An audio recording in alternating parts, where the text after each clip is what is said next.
नमस्कार दोस्तों, आप सभी का स्वागत है हमारे show the ultimate talk show में अप्स एंड डाउन, जहां हम वापस आ गए हैं बेहतरीन तरीके से अपने नए टॉपिक के साथ, जिसका नाम है governing system and bodies. Government दोस्तों, गवर्निंग सिस्टम मतलब वो होता है जो शासन करने का तरीका होता है, और जो इंस्टीट्यूट यानी कि संस्थाएं वो शासन करने में इन्वॉल्व होती हैं यानी कि मिली होती हैं, वो उनकी बॉडीज होती हैं। ठीक है, और ये सब कुछ जिसके अंडर हो रहा होता है वो प्रशासन होता है। ठीक है, यानी कि सरकार, यानी कि गवर्नमेंट। ठीक है दोस्तों, अब दोस्तों हमारे देश की हालत और परिस्थिति तो आप लोग जानते ही हैं। मैं ये भी उम्मीद करता हूं कि आप लोग सभी मुझसे बहुत ज्यादा बेहतर समझदार होंगे, मगर मैं आप लोगों के बीच में ये टॉपिक और अपनी राय लेकर के इसीलिए आया हूं ताकि मैं आप लोगों को कुछ विचार करने के लिए कुछ विचारक छोड़ जाऊं। तो चलिए शुरू करते हैं दोस्तों।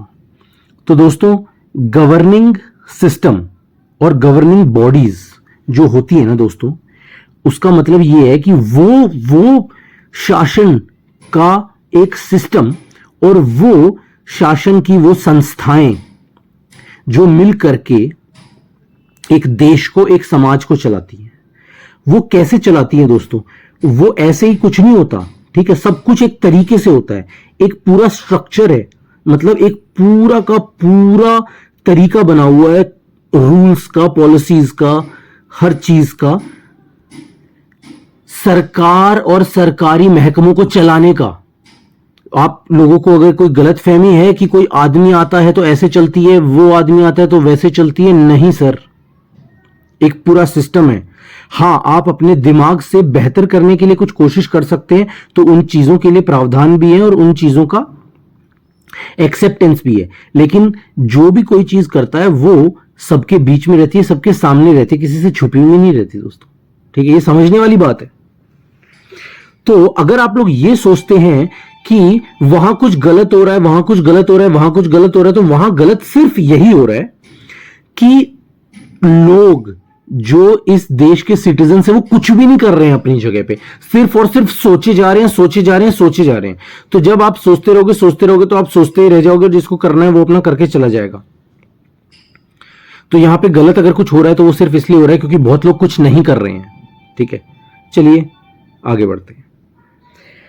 तो दोस्तों, अगर आप सिंपल तरीके से समझो तो जितने भी तौर तरीके, सिस्टम बनाए गए हैं देश की संस्थाओं और देश में शासन को, और देश के जितने भी मुद्दे हैं, जितने भी अफेयर्स हैं, उन सभी को मैनेज करने के, उसे गवर्नेंस बोलते हैं दोस्तों। उन तरीकों को, उन मैकेनिज्म्स को, उन स्ट्रक्चर्स को। ठीक है, रूल्स होते हैं दोस्तों ये। ठीक है, ये संविधान इसमें आता है दोस्तों।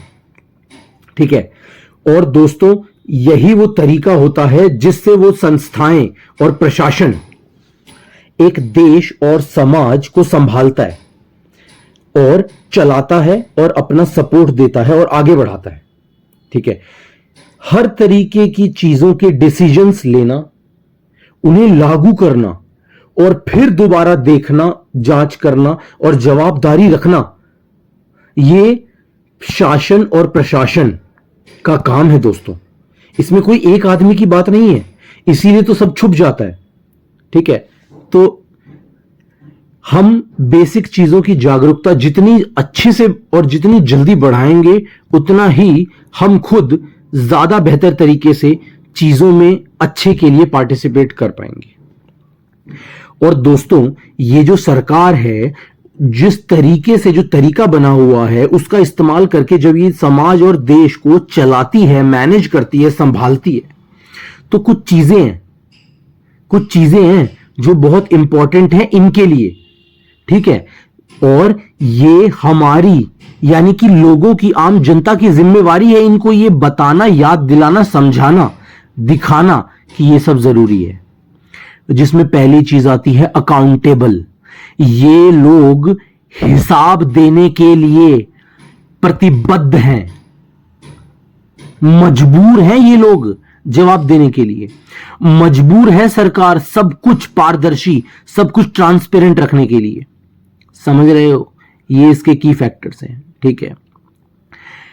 एक अकेला आदमी कुछ नहीं कर सकता, पार्टिसिपेशन होता है अलग अलग तरीके से, स्टेट से, सेंटर से, लोगों का, लेकिन वो सिर्फ तभी होता है जब जो जहां जितना जागरूक होता है। मगर पार्टिसिपेशन बहुत बड़ा फैक्टर है दोस्तों। देश की संस्था, प्रशासन, सरकार और देश में कानून व्यवस्था, सभी चीजों की बेहतर तरीके से व्यवस्था चल सके उसके लिए दोस्तों। उसके बाद दोस्तों रूल ऑफ लॉ। लॉ है संविधान, संविधान में लिखा हुआ सब कुछ कानून है, और उस कानून को एज अ रूल की तरह फॉलो करेगा एक एक देश का आदमी, एक एक देश का आदमी, उस लैंड का आदमी। यह चीज का ध्यान रखना हर तरीके से जरूरी है। इस देश में सबसे ज्यादा आम आदमी लोग फैले हुए हैं, कॉमन मैन, लेकिन वो लोग एक साथ आकर के कुछ बेहतर तरीके से पार्टिसिपेशन, चेक, ट्रांसपेरेंसी के लिए, हिसाब किताब के लिए इनका पकड़ना, हाथ रोकना, बताओ तुम जवाबदार हो, वो चीजें किस हद तक कितनी हो पाती हैं वो देखने समझने वाली बात है दोस्तों। और इन्हीं सब चीजों के ढंग से इस्तेमाल और कम इस्तेमाल से ही दोस्तों चीजें बेहतर तरीके से होती हैं या बुरे तरीके से होती हैं, ठीक है।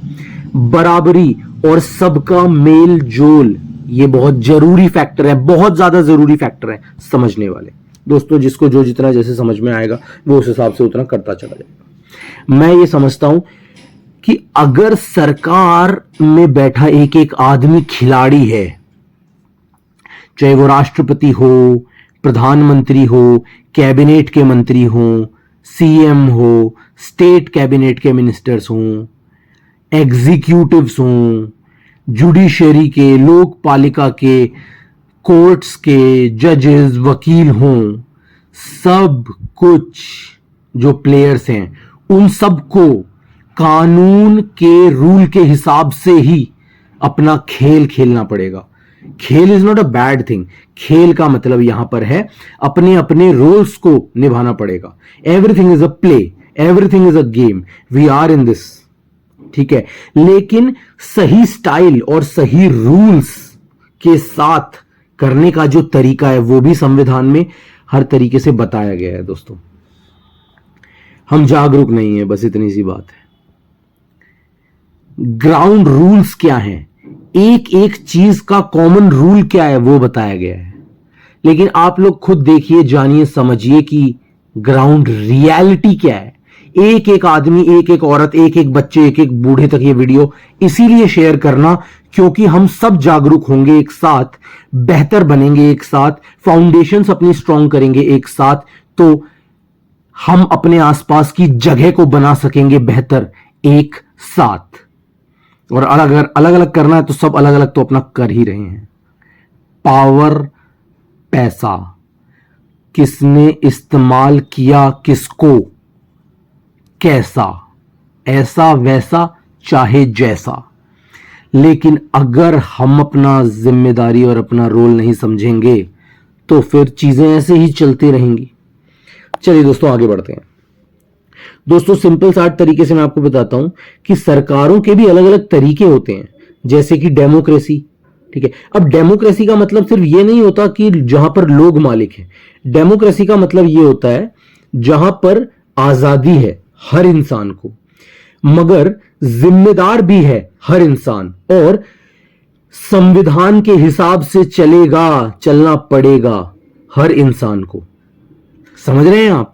ये होती है डेमोक्रेसी। ना कि मेरे जो मन में आए, जब मन में आए, जहां मन में आए, जैसे मन में आए मैं वही कर दूं। No bro, it's not like that. You are having a wrong definition defined for yourself, या फिर आप किसी भ्रम का शिकार हैं। अगला मोनार्की, जहां राजा या रानी का राज चलता है, जैसे कि सऊदी अरेबिया, यूनाइटेड किंगडम, ठीक है। यहां राजा राजा है, प्रजा प्रजा है। राजा का काम है प्रजा का ध्यान रखना, प्रजा का काम है राजा के राज में खिलना, खिलखिलाना, तरक्की करना, आगे बढ़ना। और ऐसे डिक्टेटरशिप टाइप के गवर्नमेंट जहां पर बंदा जबरदस्ती डरा धमका के सब कुछ अपने कंट्रोल में, काबू में रखता है। जैसे कभी जर्मनी हुआ करता था हिटलर के टाइम पे, जैसे आज के टाइम पे नॉर्थ कोरिया है, ठीक है। उसके जो मन में आएगा वो करेगा। वहां के लोगों को तो आगे की जनरेशन्स करना बंद कर देना चाहिए। क्यों? क्योंकि वो लोग बेचारे क्या ही जिएंगे जब पहले से पता है कि वहां पर जीने का कुछ काम ही नहीं है। तो दोस्तों, बहुत अलग अलग टाइप के सिस्टम हैं, बहुत कुछ हैं। अपना पार्टिसिपेशन बढ़ाओ। इंडिया की गवर्नमेंट में दोस्तों मजे की बात यह है कि जो सिस्टम है ना, वो फेडरल यानी कि स्टेट्स, राज्य, और सेंटर यानी कि सेंटर, ठीक है, यानी कि नेशनल लेवल, ठीक है, में बटा हुआ है, ठीक है। यानी कि दोनों मिल करके काम करते हैं। एक के पास ताकत होती है और वहां पर कुछ लोग होते तो फिर चीजें अलग होती। पार्लियामेंट्री, पार्लियामेंट्री का मतलब समझते हैं आप? पार्लियामेंट्री का मतलब यह है कि प्रधानमंत्री और उसकी पूरी की पूरी जो कैबिनेट है वो अपने किए हुए एक एक काम का जवाब देने के लिए बाध्य है। ये होता है पार्लियामेंट्री सिस्टम, ठीक है। इतना ही नहीं, उसके अलावा स्टेट और गांव और डिस्ट्रिक्ट और टाउन्स के लेवल पे पंचायत का होना, ठीक है, म्यूनिसिपैलिटीज का होना और उनके काम होना, ठीक है। जैसे फॉर एग्जांपल दिल्ली में एमसीडी है, वो दिल्ली गवर्नमेंट से अलग है, आप समझ रहे हैं, ठीक है। ये सब मिला करके जो चीजें हैं वो सिस्टम बनती हैं डेमोक्रेटिक रूप में शासन चलाने का। और हमारे देश की खूबसूरती यही है दोस्तों कि एक आदमी के पास सब कुछ है ही नहीं, एक आदमी के पास सब कुछ है ही नहीं और ना ही कभी होगा।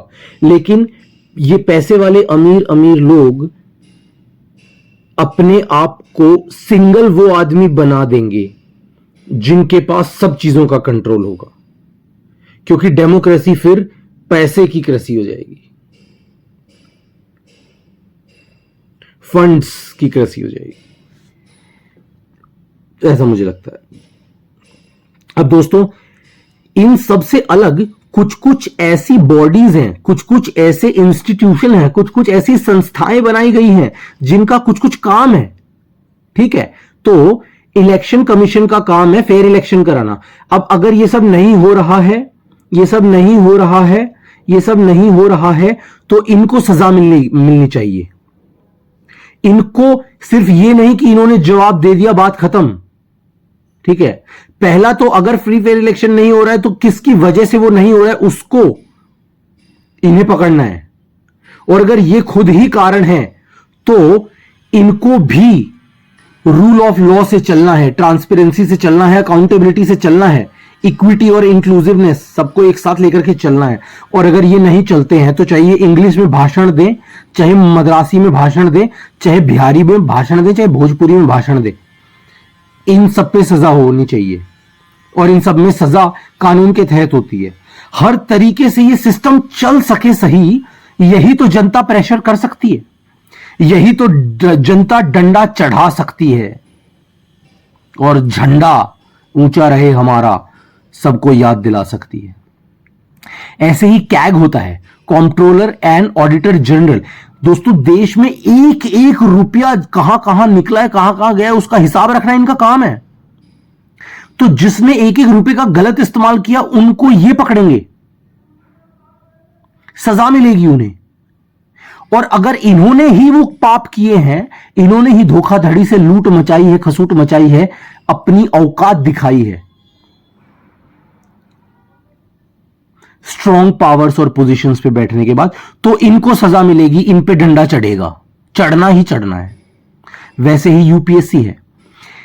यूपीएससी वो संस्था है दोस्तों जो हमारे देश के टॉप क्लास ऑफिसर्स को सिलेक्ट और ट्रेन करता है। अगर यहां कोई धांधलेबाजी हो रही है तो उसे यूपीएससी पकड़ेगा, और अगर यूपीएससी में ही धांधलेबाजी हो रही है तो उसे जनता पकड़ेगी, प्रेशराइज करेगी, डंडा चढ़ाएगी, सजा दिलवानी है। चाहे कोई रिटायर भी क्यों ना हो गया हो, चाहे कोई सरकारी ओहदे का बंदा या सरकारी मंत्री संतरी रिटायर ही क्यों ना हो गया, उसके जिंदा रहने तक उसके ऊपर लठ रहना चाहिए। अगर वो गलत है तो सही पे सर झुक सकता है, तो गलत पे सर उठ सकता है। ऐसे ही दोस्तों कुछ रेगुलेटरी बॉडीज भी होती हैं, ठीक है, जो रेगुलेट करती हैं, समझ रहे हो, जैसे कि आरबीआई, ये सारे बैंकिंग सिस्टम को रेगुलेट करती है दोस्तों, ठीक है। रेगुलेट करने का मतलब होता है अपने नियंत्रण में रखती है, देश की परिस्थिति के हिसाब से, देश के बेटरमेंट के लिए, भले के लिए। SEBI, SEBI, stock exchange board of India, ये वो संस्था है, वो रेगुलेटरी बॉडी है, इंस्टीट्यूशन है, जो शेयर मार्केट को कंट्रोल में रखती है। वैसे ही TRAI वो बॉडी है जो टेलीकम्युनिकेशन और ये जितने भी रेडियो और जितने भी हमारे ये कम्युनिकेशन के मीडियम्स हैं, उन सभी चीजों को, उन सभी इंडस्ट्रीज को ये रखती है, रेगुलेट। सोचने वाली बात है दोस्तों। अब दोस्तों हमने देखा सरकार का सिस्टम, सरकार की बॉडी। अब तीसरी चीज क्या है कि दोस्तों दिक्कतें क्या है हमारे सिस्टम में। दोस्तों आगे बढ़ते हैं। दोस्तों दिक्कत ये है हमारे सिस्टम में कि हमारे सिस्टम में कुछ ऐसे लोग हैं, कुछ ऐसे प्राणी हैं जिनको ये तो दिखाई देता है कि पैसा कमाना है, मगर इस बात की उनके दिमाग में सोचने समझने की बुद्धि ही नहीं है कि कैसे पैसा कमाना है, ठीक है, बस कैसे भी आ जाए, ठीक है। तो किसी को मजबूर करते हैं ताकि कोई और मजबूत हो जाए, ठीक है, कहीं पर बहाने देते हैं, कहीं पर नखरे देते हैं, कहीं पर एक्टिंग देते हैं, कहीं पर ड्रामे देते हैं, कहीं पर कुछ और दिखाते हैं, असल में कुछ और कर जाते हैं, कहीं पर काले को सफेद किया जाता है, कहीं सफेद को काला किया जाता है, कहीं पर धांधलीबाजी के ऊपर धांधलेबाजी की जाती है, कहीं पर जानबूझ के ऐसी परिस्थितियां और मजबूरियां क्रिएट की जाती हैं ताकि मजबूरी में किसी की जेब से पैसा निकाला जा सके, ठीक है। तो मेरा कहने का मतलब है दोस्तों कि इस देश के 150 करोड़ लोगों में से ना जो भी प्रधानमंत्री बनेगा, राष्ट्रपति बनेगा, सीएम बनेगा, आईएएस बनेगा, आईपीएस बनेगा, वकील बनेगा, जज बनेगा, कुछ भी बनेगा ना, उसका जो काम उसे करना है ना, वो पहले से सब डिसाइडेड है, लिखा हुआ है। और उसको जो मॉडिफाई और अपग्रेड करना है ना, उसमें जो दिमाग चाहिए होता है वो डिस्कशन और पार्टिसिपेशन और सभी लोगों की सलाह मिला करके आगे बेहतरी के लिए कुछ जो बदलाव, जो अमेंडमेंट लाए जाते हैं, जो नए नए कानून व्यवस्थाओं में बदलाव या मॉडिफिकेशन या नए नए कानून लाए जाते हैं, वो सब मिलकर के होता है, होना चाहिए, ठीक है।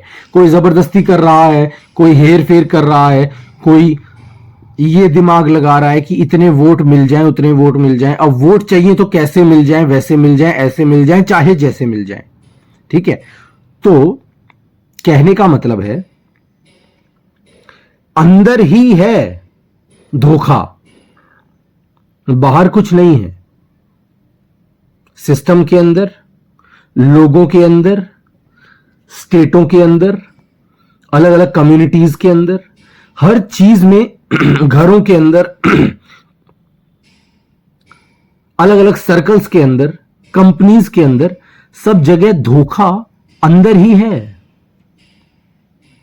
गिरे हुए इंसान कर रहे हैं गिरा हुआ काम बेहतरीन उच्च स्तर तरीके से, और जानबूझ के और कभी कभी आदत बन जाने की वजह से धीरे धीरे धक्के से चलना। और जब किसी इंपॉर्टेंट आदमी के लिए कोई इंपॉर्टेंट काम आए तब सारा सिस्टम इतनी तेज चल के दिखा देता है कि वो दुनिया को बता देता है कि हम जानबूझ के स्लो रहते हैं, क्योंकि हमें भी तो अपने मजे करने हैं। ये चैलेंज है दोस्तों। लोग ढंग से ग्राउंड लेवल पे एक एक चीज, एक एक बेसिक एरिया के बारे में अवेयर नहीं है दोस्तों। ये दूसरा चैलेंज है दोस्तों, नहीं है जागरूक। उनको अपने एरिया का सब कुछ पता होगा, लेकिन जो सामाजिक चीजों में जहां जहां जागरूक रहना है, उन चीजों के बारे में बस सुनी सुनाई बातें, देखी दिखाई बातें, फॉरवर्डाई बातें, बस। तीसरी चीज दोस्तों, किसी की बात पे कभी विश्वास नहीं करना चाहिए। मैनिफेस्टो भी दिखाने पे विश्वास नहीं करना चाहिए। अरे तुमने मैनिफेस्टो में दिखाया, तुमने बाद में किया नहीं किया, ये किया वो किया, क्या किया क्या नहीं किया। मैनिफेस्टो में बात लिखने का तरीका ऐसा है, शब्द चुनने का, कि बाद में चीजों को तोड़ मरोड़ दिया जाएगा। कहने का मतलब है, इंडिया जैसे देश में जहां पर आदमी की सोच यह है कि अगर मैं एक बार स्टेट या सेंटर का मंत्री बन जाऊं तो सारी जिंदगी बल्ले बल्ले, यानी कि उसके जो अंदर के छुपे हुए जो फायदे हैं ना, वो छोटे से वक्त के देखता है, वो 1 से 5 साल के। मगर दुनिया को जो वो फुद्दू बनाने के लिए दिखाता है, वो लंबे लंबे सालों के वादे दिखाता है। तो जनहित में जारी, किसी भी बेवकूफ की बेवकूफी में ना आए, उसको बेवकूफ बना रहने दे, उसको यह साबित ना करें कि आप उससे भी बड़े बेवकूफ हैं। यह एक बहुत बड़ा चैलेंज है दोस्तों। झूठ बोलना मुंह पे झूठ, और अगर आप उससे कहोगे कि मुझे विश्वास नहीं हो रहा, तो और झूठ बोलना या फिर काउंटर कर देना कि अभी तुझे मुझ पे भरोसा ही नहीं, तो रहने देते हैं, ये कर देते हैं, वो कर देते हैं। झूठ झूठ झूठ झूठ झूठ झूठ, बेईमान बेईमान बेईमान, गंदा गंदा गंदा आदमी, उससे परेशान उसकी औलाद, उससे परेशान उसके बच्चे, उससे परेशान उसके मां बाप। ठीक है, झूठ झूठ झूठ, परेशान परेशान परेशान, गंदा गंदा गंदा, घिनौना घिनौना घिनौना आदमी, साफ सुथरा वेल ड्रेस टिप टॉप बन के आपको समाज में दिख सकता है। बहकावे में ना आए, अपना फुद्दू ना कटवाएं। तीसरी चीज दोस्तों क्या होता है ना, कि अब अपना तो कुछ बढ़िया देश में किया जाए या ना किया जाए, लेकिन और दुनिया के जो इश्यूज होते हैं ना, कि अमेरिका में ये हो गया, सऊदी में ये हो गया, रशिया तेल नहीं दे रहा, अब हम हथियार उससे लेंगे, चाइना ये कर रहा है, मालदीव्स ये कर रहा है, बांग्लादेश में ये हो गया, उधर यूके ने ये कर दिया, यहां जर्मनी ये कर रहा है, फ्रांस हमारे साथ है, ये हमारे खिलाफ है। इन सब की सब परिस्थितियों को इस्तेमाल करना अपने गंद को फैलाने से, फैले हुए गंद को छुपाने के लिए, अपने देश के अंदर हुई किसी कमी का जस्टिफिकेशन देना देश दुनिया के कारणों में, प्राइमरी लेवल बता के। उसके बाद दोस्तों डिजिटली चीजें डिवाइड जो होती जा रही हैं, वो भी एक बहुत बड़ा चैलेंज है। कुछ लोग हैं जो चीजों को अडेप्ट कर रहे हैं, कुछ लोग हैं जो नहीं कर रहे हैं। वैसे ही कुछ सिस्टम, संस्था और इंस्टीट्यूशन हैं हमारे गवर्नमेंट के, जो अच्छे से इनको यूज कर रहे हैं, आगे करने की कोशिश कर रहे हैं, और कुछ नहीं कर रहे हैं। तो वो सब चैलेंजेस हैं। उसके बाद दोस्तों हमारे देश में एक और बड़ा चैलेंज ये है कि जबरदस्ती या फिर अपनी मर्जी से या फिर पूरी प्लानिंग के साथ इंटरलिंक, यानी कि सरकारें, कानून व्यवस्था, आईएएस आईपीएस अधिकारी, ये सारे के सारे डिपार्टमेंट, मीडिया, कहने का मतलब है संविधान के जितने भी स्तंभ हैं वो एक दूसरे के साथ मिल करके प्लानिंग के साथ, अपनी मर्जी से या कभी कभी किसी दूसरे के साथ डराए धमकाए, जबरदस्ती जबरन किए गए तरीके की वजह से करप्शन करते हैं, जिसका शिकार आम जनता बनती है। मैं जो बोल रहा हूं वो बनता है, आप जो सुन रहे हैं वो बनता है। तो ये एक बहुत बड़ा चैलेंज है दोस्तों हमारे देश में। और दोस्तों जब भी राज्य और सेंटर के बीच में, स्टेट और सेंटर के बीच में बैलेंस नहीं रहेगा, तो ओवर कंट्रोल कहीं ना कहीं जाएगा, जिससे फिर कोई ना कोई कहीं ना कहीं फायदा उठाएगा। ये दोस्तों सच्चाई है। अब दोस्तों ये सब आपने समझ लिया कि हमारे देश में क्या क्या दिक्कतें हैं। अब देखते हैं कि आगे रास्ता कुछ है या क्या है। तो दोस्तों आगे बढ़ते हुए रास्ता बड़ा सिंपल है, लेकिन बहुत ही ज्यादा डिफिकल्ट भी है। एक एक इंसान अपने आसपास की चीजें और नेशनल, यानी कि देश के हित में होने वाली चीजों या उनके खिलाफ, देश के खिलाफ और अपने आसपास के एरिया के खिलाफ होने वाली चीजों के प्रति जागरूक है? समझोगे? नहीं समझोगे या समझोगे? अपने आसपास जो भी चीजें चल रही हैं वो, प्लस जो देश में जो नेशनल लेवल पे जो चीजें चल रही हैं, जो देश के हित और देश के अहित की हैं, उन चीजों में एक्टिव होकर के पार्टिसिपेट करने के योग्य हो? आप नहीं हो, कोई नहीं है तो ऐसे ही रहेगा। लोग योग्य हो जाएंगे, चीजें बदलती चली जाएंगी। बिल्कुल पारदर्शिता होनी चाहिए। ये आप एक जनता, इस देश का सिटीजन होने के नाते ढंग से चेक कर सकते हो, करने योग्य, सशक्त महसूस करते हो। समाज कैसा बन रहा है उसको कुछ बेहतर बना सकते हो। हम सब मिलकर के कुछ बेहतर बना सकते हैं, या बस सब गया? डिजिटल जितनी भी एडवांसमेंट आ रही है उसका हम फायदा उठा सकते हैं अपने आसपास की चीजों को बेहतर करने के लिए, देश के हित में चीजों को बेहतर करने के लिए, देश के खिलाफ काम करने वाले एक एक इंसान को जड़ से नस्तो नाबूद करने के लिए। कर सकते हैं क्या हम? इंसानियत को जिंदा रख के जी सकते हैं, या मरे हुए इंसान हैं? मरे हुए लालची, लुटेरे, कपटी, धोखेबाज, दरिंदे, घटिया तरीके के, घटिया पने के इंसान हैं, या अच्छे, समझदार, शिष्टाचारी, आज्ञाकारी, ईमानदार, भले, एक नंबर के, खुशबूदार, खिलखिलाए हुए, सुगंधित, पवित्र, प्योर, अच्छे इंसान हैं? इंसानियत है। यही चीजें आगे का रास्ता तय करेंगी दोस्तों, आप समझें या ना समझें। अब दोस्तों ऐसा है कि जैसे ही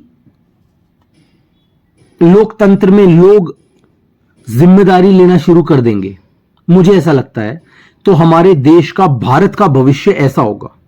जो गवर्नमेंट है उसको डिजिटल प्लेटफॉर्म्स पे सारे के सारे जितने भी कानून, जितनी भी डिटेल्स होती हैं, वो आगे चल के एक ना एक दिन धीरे धीरे करके बड़े सिंपल तरीके से लोगों के लिए अवेलेबल होगी, जहां पे लोग चेकर बन सकते हैं, जहां पे लोग उसको वैलिडेट कर सकते हैं, उसको ऑडिट कर सकते हैं, उसको प्रूफ रीड कर सकते हैं।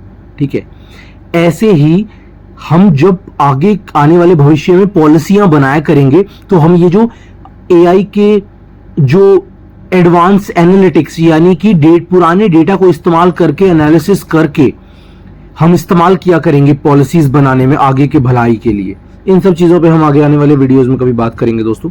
अगर आपको कंटेंट का और पूरे वीडियो का कुछ भी पार्ट अच्छा लगे तो प्लीज कमेंट कीजिए, शेयर कीजिए, सब्सक्राइब कीजिए, एंड हमें बताइए कि कौन से पॉइंट या कौन से पार्ट पे आप इलैबोरेटिव और एनहांस्ड इन डेप्थ वीडियो चाहते हैं। Will get into that, that's fine. ठीक है, और दोस्तों वोटिंग के लिए भी आगे चल के बिल्कुल प्रिसाइज और बिल्कुल, मतलब जिसे कहते हैं ना सेफ तरीके से, और जिसे कहते हैं ना कि चोरी ना हो सके, ऐसे तरीकों के लिए ब्लॉकचेन वोटिंग्स वगैरह सब आएंगी दोस्तों, धीरे धीरे आएंगी, जरूर आएंगी। ठीक है, गवर्नेंस यानी कि जिस तरीके से ये स्ट्रक्चर बना हुआ है, जिस तरीके से रूल्स और जिस तरीके से ये मैकेनिज्म्स हैं, देश के अलग अलग इश्यूज को मैनेज करने वाले, उन सब में जनता का रोल बहुत बढ़ने वाला है। लेकिन रोल तो बढ़ रहा है, लेकिन जनता अपनी माइंडसेट, अपनी सोच, अपनी वो लेवल नहीं बढ़ा रही है, तो वो उन्हें बढ़ाना पड़ेगा अगर उन्हें बेटर पार्टिसिपेटरी पार्ट बनना है गवर्नेंस का, वरना कुछ लोग मौका ले जाएंगे। ठीक है, इंटरनेशनल लेवल पे, चाहे वो प्रदूषण को लेकर के हो, चाहे वो फेयर व्यवसाय को लेकर के हो, चाहे वो लोगों की सिक्योरिटी को लेकर के हो, ठीक है, ग्लोबल लेवल पे ऐसे ऐसे काउंसिल्स बनेंगे, क्योंकि चीजें इतने बड़े स्केल पे आप कब तक धांधलेबाजी से मैनेज करोगे, वो भी तब जब सारी चीजें अपने आप ही डिजिटलाइज और ऑटोमेट होती जा रही हैं। ठीक है, और वो जो ऑटोमेशन और डिजिटलाइजेशन है वो किसी एक आदमी की धांधलेबाजी के लिए नहीं बैठी हुई है। ठीक है, तो चीजें बदलेंगी, बहुत तेजी से बदलेंगी। जनता का रोल ये है कि वो अपने आप को एलिवेट कर ले, ऊंचे स्तर पे उठा ले और बढ़ा ले अपनी सोच को, अपनी समझ को, और ज्यादा एक्टिव और पार्टिसिपेटरी तरीके से इन्वॉल्व हो देश और देश के एक एक फैसले में जो देश के हित और अहित में हो रहा है और अपने आसपास के लोकल में, ठीक है। तभी हम मिलकर के एक बेहतर इंडिया बना सकते हैं जो आगे आने वाले हमारे बच्चों के लिए एक बेहतर जगह होगी रहने की, ठीक है दोस्तों। अब दोस्तों मैं बस आपसे इतना ही कहूंगा कि कुछ परिस्थिति हैं और कुछ संगत है जिनकी वजह से चीजें खराब हो जाती हैं, ठीक है।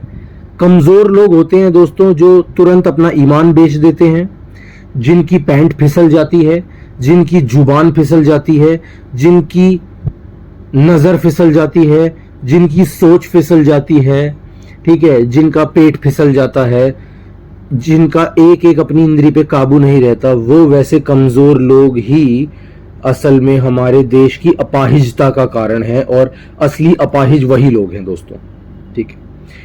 पैसे को ढाल की तरह इस्तेमाल कर कर गलत चीजों को सही कर देने वाले, सही चीजों को गलत कर देने वाले ऐसे दलालों को, मैं दलाल कहता हूं उनको, ऐसे लोग हैं दोस्तों, ठीक है, जो पैसे का इस्तेमाल करके चीजों को, आप समझ रहे हैं ना। अब ऐसे ही लोग जो कि सबसे काबिल नहीं हैं किसी को नहीं पता, सबसे सही हैं इन्हें नहीं है किसी को नहीं पता, बस क्योंकि वो हैं उस पोजीशन पे, उस कुर्सी पे, तो वो अपना ईमान बेच करके, अपने अंदर का असली इंसान, इंसानियत बेच करके, अपना दीन और ईमान सब कुछ बेच करके गलत इस्तेमाल करते हैं अपनी पावर का, क्योंकि वो ये सोचते हैं कि वही राजा हैं, लेकिन राजा कोई भी नहीं है। कुर्सी पे बैठ के औहदा दिया गया है अपना रोल निभाने का, अपनी औकात दिखाने का नहीं। लेकिन चलो कोई नहीं, हम क्या कह सकते हैं, ठीक है। हकीकत अंदर अलग है, बाहर दिखती अलग है, मगर सब एक दूसरे में दिख जाता है। अंदर की हकीकत जो लोग छुपाते हैं वो अलग है, उस छुपाने को बचाने के लिए जो बाहर दिखाते हैं, माहौल बनाते हैं, वो अलग है। मगर अंदर का बाहर दिखता है और बाहर का अंदर दिखता है, ये प्रकृति का उच्च स्तर का वो है। कोई इंसान भगवान नहीं है, और अगर इंसान भगवान है तो सभी इंसान भगवान है। ओम नमः शिवाय। तो दोस्तों ये था हमारा आज का एक खूबसूरत सा प्यारा सा छोटा सा टॉपिक, शासन प्रशासन और उसकी सारी व्यवस्थाओं का चाल और चलन। आम जनता अपना योगदान दीजिए, देश और अपने आसपास के स्तर को ऊंचा उठाइए, खुद को ऊंचा उठाइए, अपने और अपने आने वाले बच्चों और पीढ़ियों के लिए इस जगह को बेहतर करते जाइए। शुक्रिया दोस्तों मुझे सुनने के लिए। मैं हूं शुगर होस्ट, आप सभी का दोस्त। मिलते हैं हमारे अगले एपिसोड में, तब तक के लिए एंजॉय, मजे कीजिए।